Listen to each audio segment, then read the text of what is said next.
waaw salaamaaleykum wa rahmatullahi taala wa barakaatu. ñu ngi leen di nuyu bu baax yéen ñi teew fii muy waa Refane Mbos yëpp di nuyu it kilifa dëkk bi yëpp di ci jiital chef de village bi ak góor ñi ak jigéen ñi di leen sant bu baax parce que it awma seen fay parce que mënu naa ñëw it di organiser lu mel nii nekk seen doom xëy na xamewun ma ci lu mel nii ay affaire yu politique mais ba ma ñëwee di ko organiser ñëpp a ci jàpp dëkk bi ñëpp affaire yi wax dëgg si yàlla taw bi moo ko xaw a gàllankoor waaye fa nu ko séentu woon te fa mu du fii te naroon na faa gi ginnaaw loolu sant waa dëkk bi yëpp di leen présenté gan yii fi ñëw mu nekk ay kilifa ci Pastef ku ci mel ni Diawara nekk coordonnateur adjoint départemental de Pastef de Thiès ak Amadou Dia nekkit membre Pastef Thiès ak Amadou Ba même yaakaar naa xam naa ko à travers Facebook di nuyu it ku ci mel ni sunu coordonnateur Baye Fallou di leen sant bu baax di leen jéglu it wax dëgg si yàlla parce que jógee Thiès ba fii mbala nga jógee Toubatoul ba fii ci taw bu métti bii métti na trop ñu ngi leen ci jéglu waaye duñ leen ci jéglu parce que ñun xam nañu bu baax Pastef xam nañu la fa nekk ay góor ñoo fa nekk ay nit ñu gëm yàlla ñoo fa nekk ay nit ñu engagé ñoo xam ne réew mi daf leen a jaral seen deret te man loolu laa gëm réew mi daf leen a jaral seen deret su fekkee yéen noonu ngeen koy dundee man ni ma koy dundee bokk man jàpp naa ne lii du dara ci yéen te man noonu laa koy dundee parce que du 1000 francs laa fa bëgg du 2000 laa fa bëgg la ma ci dugal rek mooy engagement te lépp jëm ci Sénégal li ma intéressé mooy projet bi léeg-léeg sax am na ñoo xam ne ñu bari su ma leen ko waxee ñu ma ciy ñaanal naan yàlla nga ci àgg foo am loo xam ne nii man bëgguma ci àgg fenn li ma ci intéressé mooy li nga projet bi Pastef teg te ma gëm ne mën na suqali Sénégal ma am ci yaqin nag man loolu moo ma tax a engagé mais du 1000 francs du ñaar téeméer souvent it dañu ma koy wax waa dëkk bi ñu ci bari naan indi na nga fi indi lii mbala non man loolu taxu maa jóg man li ma tax a jóg dafa dépassé Sénégal dafa dépassé seen dëkk bi man Sénégal moo ma intéressé te ñu dama koy faral di wax man gëwuma benn village développé non ñun mënunoo développé neewraa nefee ñàkk a développé faw état central bi normal boo demee ci réewi tubaab yi da ngay dem ci village bu ndaw fekk fa village yi mooy dàq ville yi loolu ñi xam bitim réew yaakaar naa mënoon ma ko seddeel kon gëmuma maanaam sama dëkk rek développé te loolu sax dafa bokkul ci loo xam ne nii xel mën na ko daw benn village développé village yee ne fee di son man loolu gëmuma ko ba tax na jarul sax ñuy guddal di sant ñi fi teew bu baax di delloo sant waa dëkk bi yëpp te xam ne projet bi li projet de société la boo xam ne nii ñun dañu ko gëm du lu nuy foye te kii nu àndalit kii dañu ko gëm parce que it gor la man loolu laa gëm boo xoolee parcours am dafa méngoo ak discours am man gëwuma discours parcours laa gëm te boo xoolee parcours am nga yaakaar naa li ñuy wër ci politicien parce que politique bonut lay defar askan ak lay defar réew yaakaar naa loolu kenn mënu koo bonal te kii man ba ma ko tàmbalee topp ba tey man mësumaa gis mu wax naka su dul noonu jaxase bi nag mën na miti ak di diaboliser te loolu ba tey mu ngi am nit ñaa ngi koy diaboliser ba tey mais loolu nag ñun yaakaar naa ñun duñu ko nangu te waa réew mi waruñu ko nangu ndaw ñi waruñu ko nangu waaw jaru may dugal nag ñu jox kilifa yi nga xam ne ñoo fi teew. donc asalaamaaleykum mbokki Mbos asalaamaaleykum mbokki Toubatoul di am mbégte bu baax a baax ñëw fii ci dëkk bi surtout nag période bi nga xam ne lañ fi ñëwee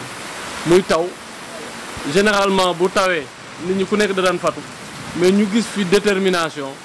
gis fi taxaw gis ci Pastef yéen ñëpp ngeen taxaw di ñu xaar donc loolu sant yàlla la mais également yaakaar la ñu ngi nuyu coordonnateur Fallou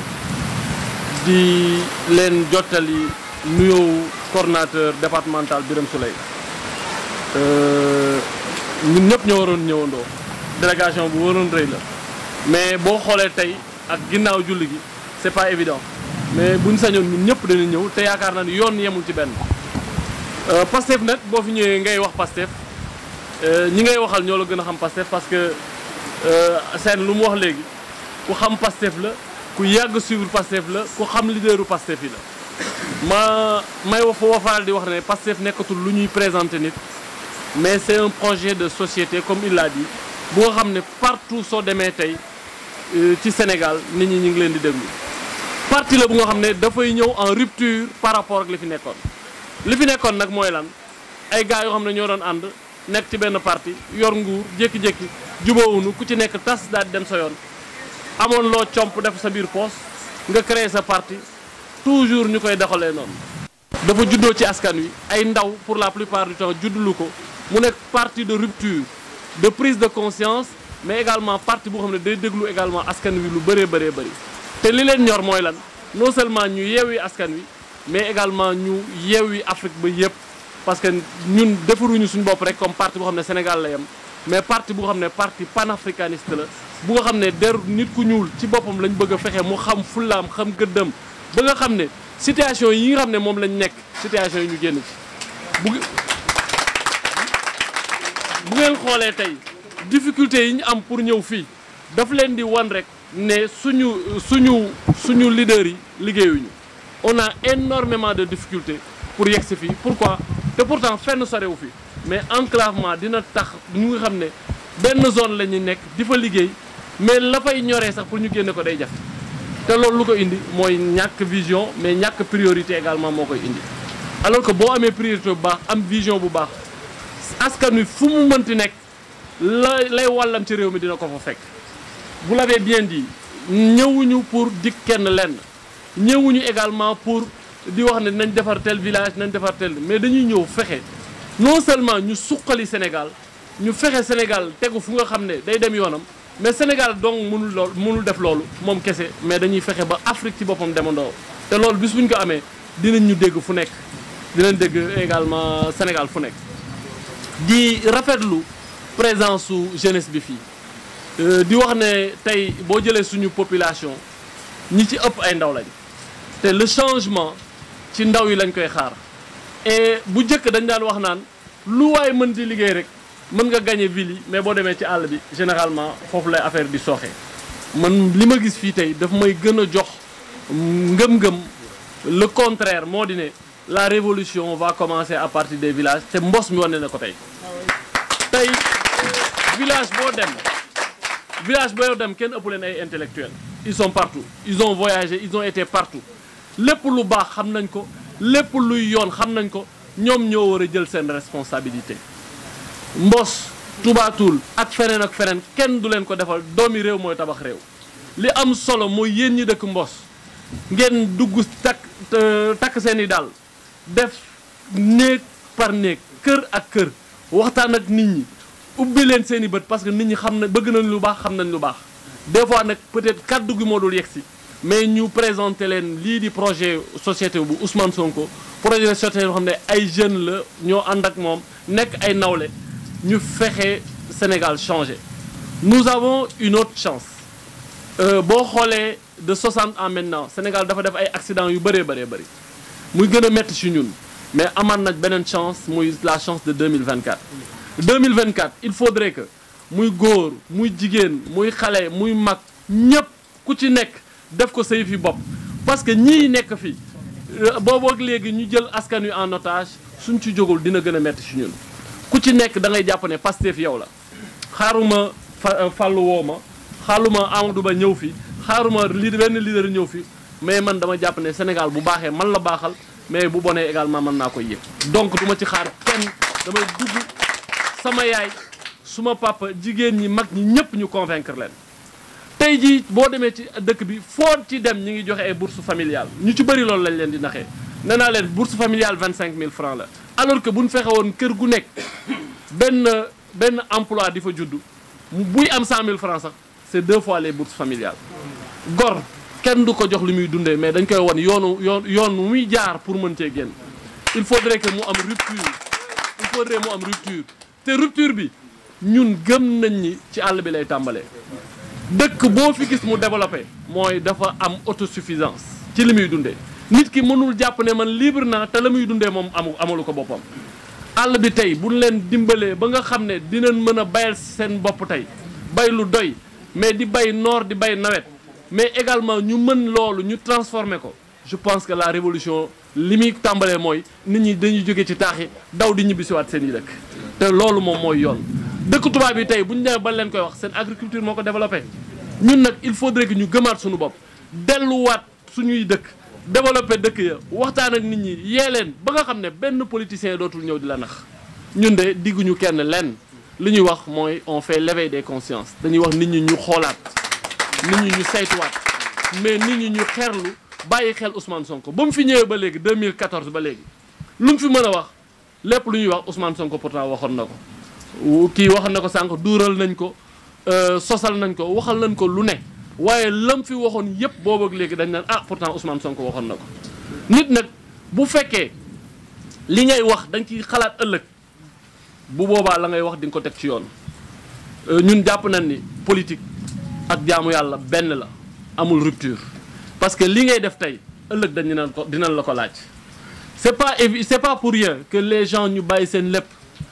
bàyyi jël seen i moyens def ko ci lii parce que dañoo gëm ni Sénégal fi mu toll nit ñi sonn nañ te Sénégal deseelatuñu dara population yi deseelatuñu dara yéen ñii jeunes yi taxaw fii yéen ñëpp koo ci gis mu ngi am diplôme lan moo tax parce que ce sont nos parents qui se sont sacrifiés fay ay impôts jël seen alal dugal ci ñu dem jàngi école ba tey ku ci nekk am nga lu ngay am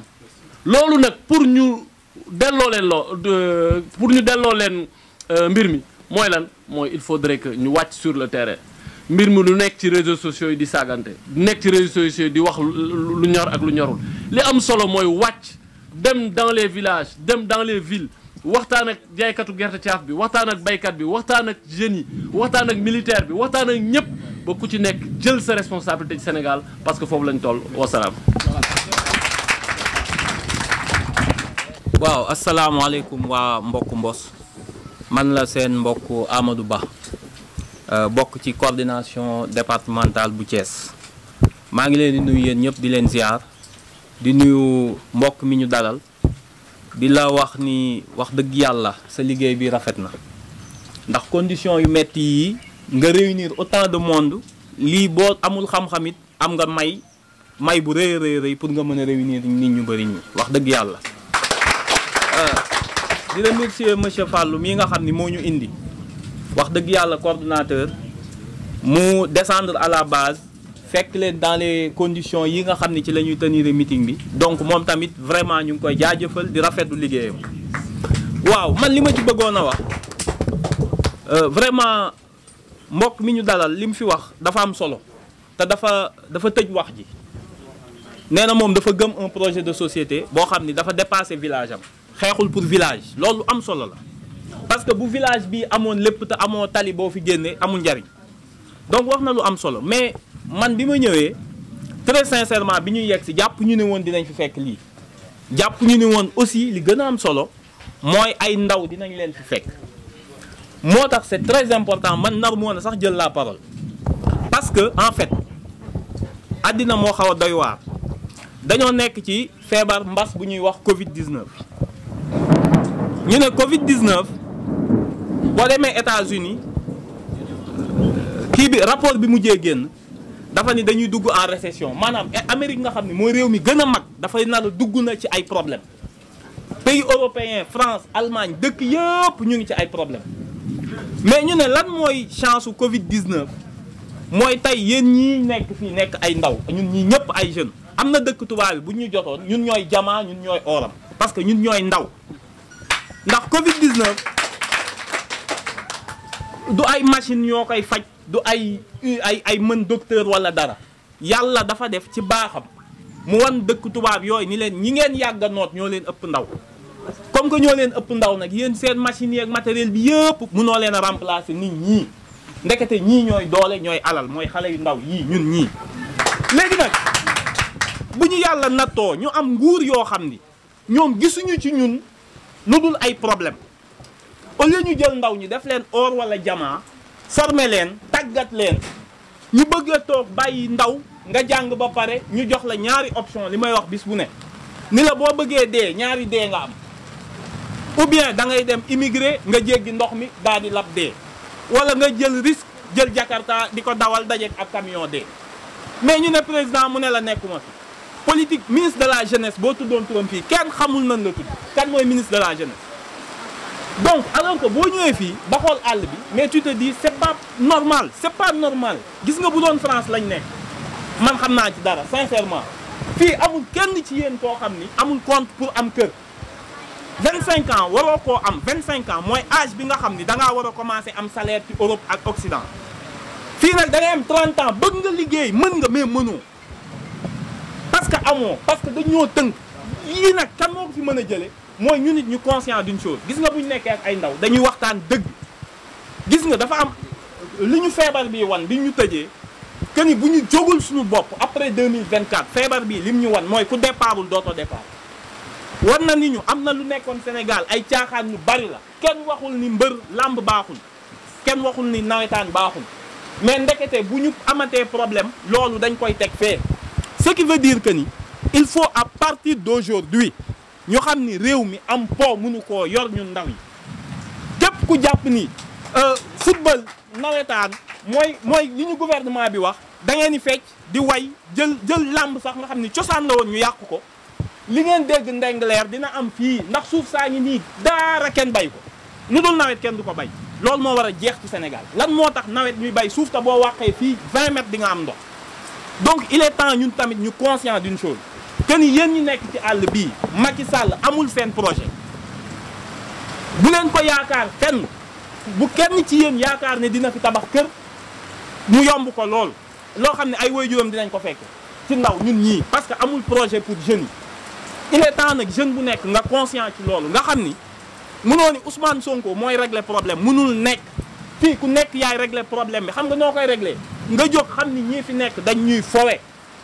te ngeen préparé xam ni dund gu metti la ñu jëm Ousmane Sonko projet bi mu woo fo nekku ci kaf nekku ci caaxaan nekku ci naxul kenn xam nga ku bëgg a gëm ñun lancé nañ ay vagues pour nit ñi bay daf leen bëgg a wax ni dëkk bii buñ ko bëggee changer te mën nañ ko ndax am nañ or bi am nañ pétrole bi am nañ lépp mais boo leen bëggee mu changer na ku nekk jël sa responsabilité ku nekk jël sa responsabilité mooy lan ngeen xam ni Sénégal benn bopp la ñun ñëpp a war a engagé wu donc buñ nee leen nañ leen bàyyi nawetaan na ñëpp bàyyi nawetaan na ñëpp bàyyi nawetaan na nit ñi pare loolu buñ ko parewul nañ toog fii di saaga Macky Sall mais duñ dem ñetti weer mënoo jël sa ndaw réew nga tëj leen ñuy football mënul nekk nañ waxante dëgg gi loolu mënul nekk fii sunu destin mënul nekk nga am 30 ans jàng ba pare yor diplôme ñu ne la jëlal benn moto di ko dawal tey policiers yi jàpp la suba camion yi bëgg laa rey loolu mënul yore ab réew li koy doxal mooy ñun ñii ñëpp ñu ñëw taxaw woo waa ji ni ko lan nga mu ne la électrotechnicien kii ni la mécanicien spécialisé ku nekk ñu formé la bu ñu la formé ba pare soxlawul nguur di la utal yaay demal sa bopp mais une jeunesse bu ñu àddina bi ñee c'est pas une jeunesse boo xam ne musique la ak football mënul nekk c'est une jeunesse formée donc na ñëpp répondre appel bi Ousmane Sonko encore une fois du parti boo xam ne dafay toog seen mbokk mii ne leen bu nekkee député du leen defal dara parce que faluñu ko pour mu defal leen ku bokk Pastef da ngay gëm dara yow da ngay liggéey pour say doom bu ñu demee ñun ba nekk ay mag ay paa bu ñu gisee suñu doom yi di football nekk ci école yu baax ku feebar faju dootoo gis ku ñuy teg ci charrette pour mu wësi ni nga toog yow nga fëgg sa dënn ni man de bokkoon naa biñ ma woowee man bokkoon naa ci nit ñi ko def parce que boo xoolee li ñun ñëpp a bëgg a dem Amérique tey boo nee Amérique ñëpp dem mais Amérique dem leen ngeen xool photo yi ñan ñoo ko defar ay nit ñu jël seeni fas di gas di liggéey ba seen dëkk mel nii ñun ñu fas yéene yàlla baaxee ñu lépp baaxee ñu nawet baaxee ñu ab jant baaxee ñu suuf soo xam ne xam nga fii montagne nekku fi xoolal defal nañ autoroute bi mais leen autoroute bi ban njëriñ la amal autoroute bi ban njëriñ la amal waa gox yi dara parce que pensé wuñu autoroute bi comme ñu defar ko yokku fi ay projet autoroute warul nekk loo xam ni ay oto ñoo ci jaar c'est pas ça le but autoroute mooy loo xam ni day desservir ay zone de production donc fii dañ fi waroon def ay zone de production la mu jël alalu réew mi yamale ko ca Diamniadio mais bu yegg si woon fii kon heure bi waxatuñ fi yéen yàlla may na leen lépp li ngeen am wërsëg la donc na gars yi jël seen responsabilité gis nga 2024 boo leen bàyyee caaxaankat yi ñu yàgg a jiite dañuy ñun ñëppay suux ndax ñun toll nañ foo xam ni dañoo war a décoller wu fii ku fi nekk war ngaa yor kër ku nekk war ngaa yor say waajur il est temps ñu créer la rupture bi nag man waxuma kenn na nga adhéré Pastef mais na nga déglu nga gëstu programme yi nga laajte lan la ku nekk proposé ku la proposé wul dara ngeen bàyyi ko fi donc na ku nekk jël sa responsabilité vraiment ñu ngi leen di remercier seen taxawaay bi rafet na gëm leen ni jeunesse àddina loolu la Covid bi wane feebar bi wane na ni képp ku am ndaw am nga or am nga jamaa mais nag na nga nekk or ak jamaa bu nit ñi mën a jariñoo vraiment maa ngi leen di encouragé di leen remercier. asalaamaaleykum waa Réfane Mbos maa ngi leen di nuyu kenn ku nekk sa tur ak ci sa sant di jiital nuyoo bi nag boroom dëkk bi nga xam ne moo yëlif ñëpp ndax sunu aada loolu la di ci teg itam ki nga xam ne mooy imam bi nga xam ne kuy doon gan ñëw moo lay teeru kuy ñibbi itam di dellu moo lay gunge di ziyaare ñi nga xam ne ñoo jiite xale yi ak mag ñi di ziyaare ñëpp nag di leen baalu ak di leen baal ak ci tabaski bi ñu jóge di ñaanal ñëpp képp ku fi teew yàlla defal la jàmm defal la salaam ba ëllëg Ousmane Sonko di nekk président nga fekke di am mbégte nag délégation bi ñu am bi ñuy ñëw ñu fekk fii ku ñuy wax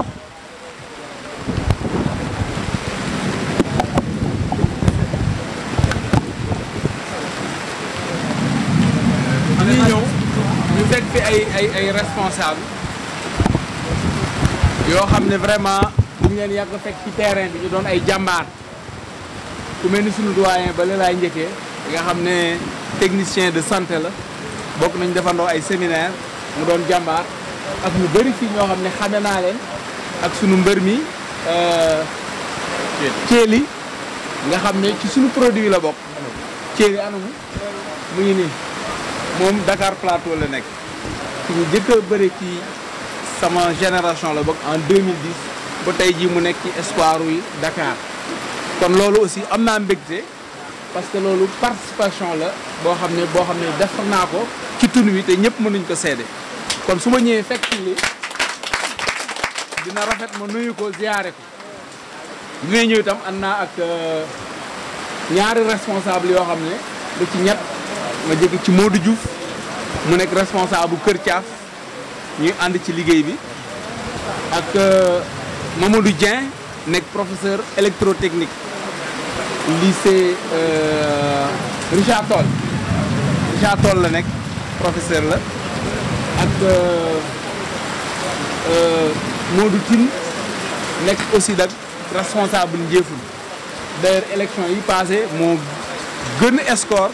ci commune bi te loolu am na solo pour ñu di ko wax waaw par bureau de vote moo ëpp score mais par lieu de vote ñun ñoo ëpp score kon ñu am ci mbégte lool li ñu fi indi tey nag mooy monter cellule foog naa li fi gars yi wax mënumaa wax lu ko ëpp comme temps bi dañoo pressé te vraiment wane ngeen jàmbaar xam nga ngay monter cellule muy taw bu toll nii ay jàmbaar rek a ko mën beneen bi aussi la presse te loolu am solo la muy une révolution numérique tey lu bëri da daan am ci kaw gi duñu am occasion wane ko tey jii on est en face avec 3 télévisions numériques muy lu am solo plus ñi nga xam ne yor nañ seeni portable nga xam ne lépp lu fi xew tey ñëpp dinañ ci jot àddina bi di ci jot loolu mu nekk une révolution numérique ñu ciy kontaan torop parce que waa Réfane TV ñu ngi nii ñuy liggéey bu rafet à travers les médias Bawol Média mu ngi fi aussi di liggéey bu rafet a rafet ak waa Toubatoul TV kon loolu am na solo kon may leen loxo parce que liggéey bi ñuy rek am na solo trop. waaw.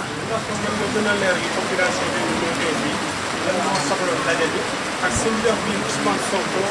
kon mobilisation bi ñu def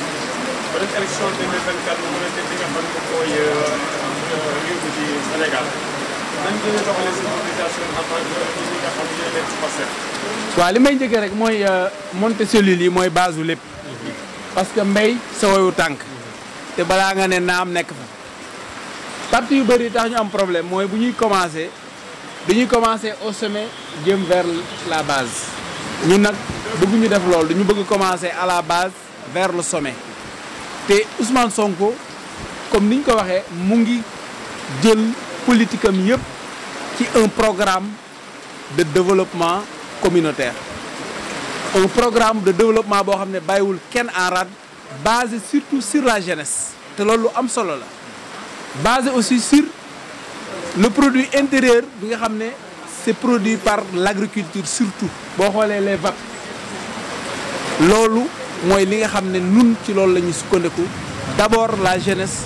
d'abord aussi la structuration à la base ci loolu la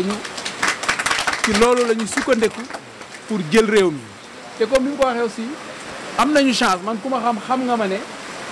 man du ma dugg ci ay caaxaan te intérêt bàyyiwuma fenn man boo ni intérêt tey ji maa ngi parti au pouvoir waaye man intérêt bàyyi man ngëm-ngëm laay dem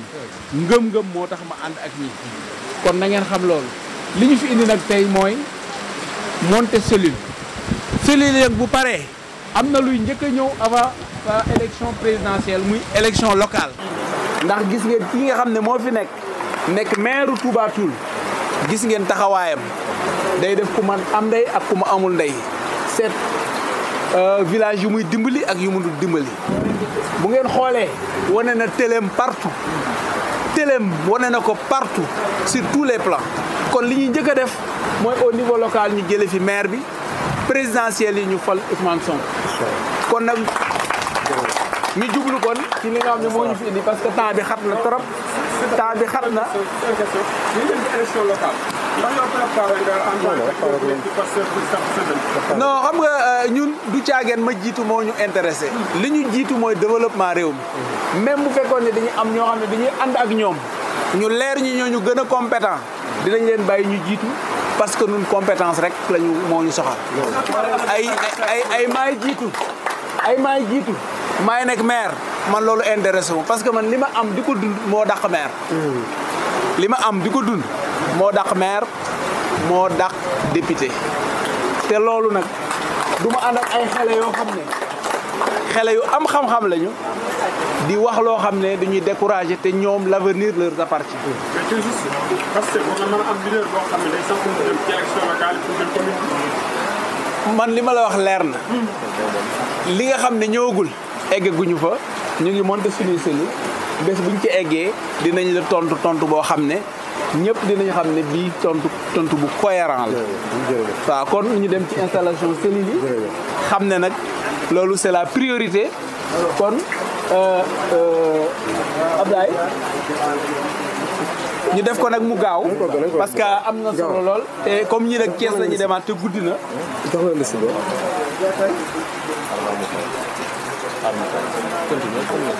kon waaw kon nag ñu ngi leen di sant yéen ñëpp nag kontaan nañu trop parce que bu ngeen xoolee ñi fi teew nii ak conditions yi ñi fi ñëwee vraiment xam ngeen ni li fi teew bëri na trop mën naa ne mën nañ fi monter 2 cellules te ñu ngi ci taw li fi teew ëpp na 2 cellules ñu ngi sant ñi nga xam ne ñoo nekk ay kilifa doon ay mag parce que seetlu nañu am na kilifa yu nekk ci biir ñu ngi gis ay ndaw yu ci nekk ay responsable ñoo ngi sant ñëpp vraiment kontaan nañu lool